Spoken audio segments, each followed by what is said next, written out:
The death toll has been mounting. At least 47 people have now, including children, have been confirmed dead in the landslides that hit Kerala's hilly Wayanad district. Hundreds of people are suspected to be trapped.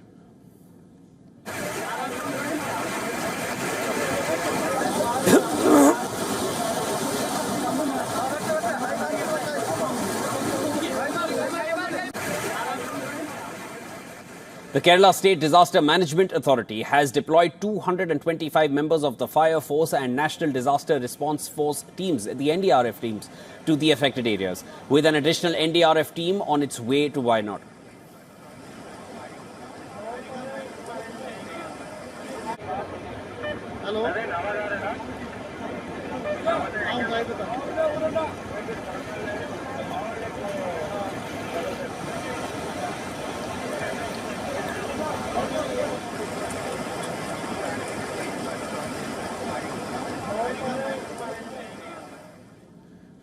Mundakai, Churalmala, Atalmala and Nulpura are among the areas affected and cut off by the landslides. District authorities are drawing up plans to airlift people from the Mundakai area.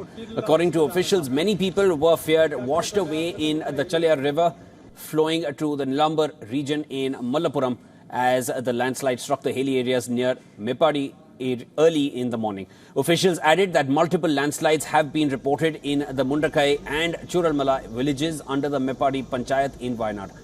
Prime Minister Narendra Modi assured the Kerala government of all possible assistance from the centre following landslides in parts of Wayanad. Prime Minister Modi wrote in a post on social media, distressed by the landslides in parts of Wayanad, rescue ops are currently underway to assist all those affected. The Prime Minister announces ex gratia of 2 lakh or over $2,000 for the kin of each deceased in the landslides. Leader of the opposition and former Lok Sabha MP from Wayanad, Rahul Gandhi, said that he will speak to union ministers to request all possible assistance for Wayanad. According to district authorities, several families have been moved to the various camps or homes of their relatives in the wake of their landslides. Many areas have been cut off. NDRF personnel are trying to reach those places. Meanwhile, Kerala Chief Minister Pinarayi Vijayan said in a Facebook post that 2 Air Force helicopters will depart for Wayanad from Sulur shortly to take part in the search and rescue operations.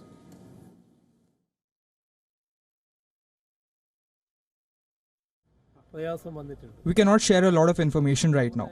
Rescue operations are underway and the army has also been deployed for the rescue operations. According to a meteorological report from the Indian Meteorological Department, the IMD, Kerala's central and northern regions might receive scattered heavy rain today. 8 districts are on yellow alert due to localized significant rainfall.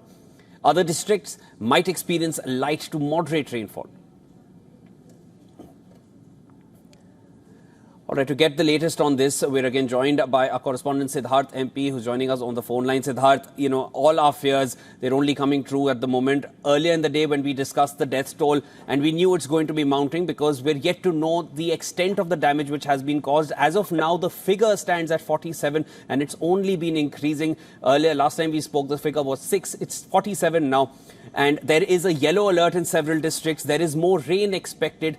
Give us a sense of how difficult the search and rescue operation is going to be.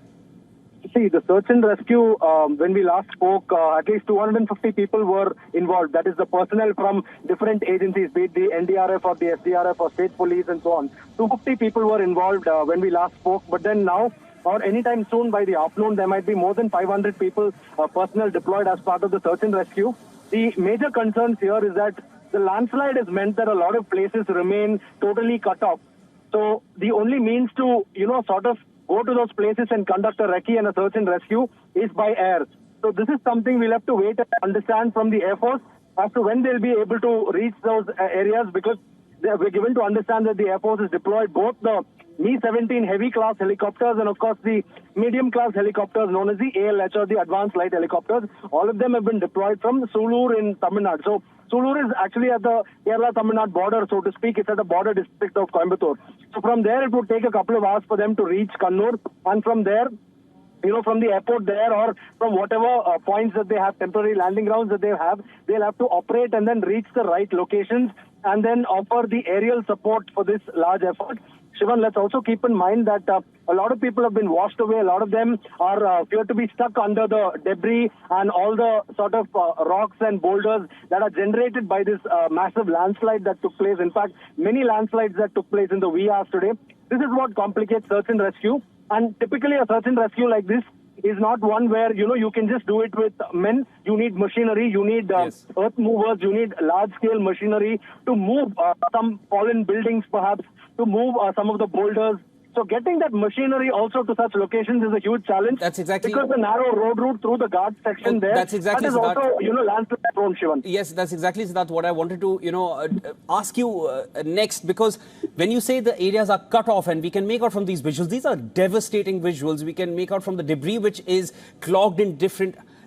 in roads, it's all over. You can't even see the roads in most of these places. Water is just flowing in. What will be the way, apart from airlifting, that one can even reach these cut-off places? You'll have to take in heavy machinery. That will also have to be airlifted and then airlifted back. How difficult it is? More than 15 or 20 people, even in the best case scenario. So under such complicated rescue operations, even airlift is a very tough operation to carry out, because you can only airlift those that you are sure that survivors and are at a rooftop or somewhere, because airlifting someone who is not conscious is again doubly tough. So this is something that needs to be done with a lot of meticulous planning. And at the same time, it's also down to the Indian Army teams that go there, the engineering specialist teams, to sort of put up temporary bridges or temporary land links to help people cross the river, put a bridge or something temporary. Siddharth, your voice is breaking up. We will need to try and reconnect with you, because of course there are a lot of more updates that we would need from time to time, and of course we are tracking this closely right here at WION World is One. That was Siddharth MP, our correspondent, getting us the latest. This is going to be a very difficult search and rescue operation, but of course all resources are being directed towards Wayanad, and the entire country is focusing on getting all those who are trapped out to safety at the earliest.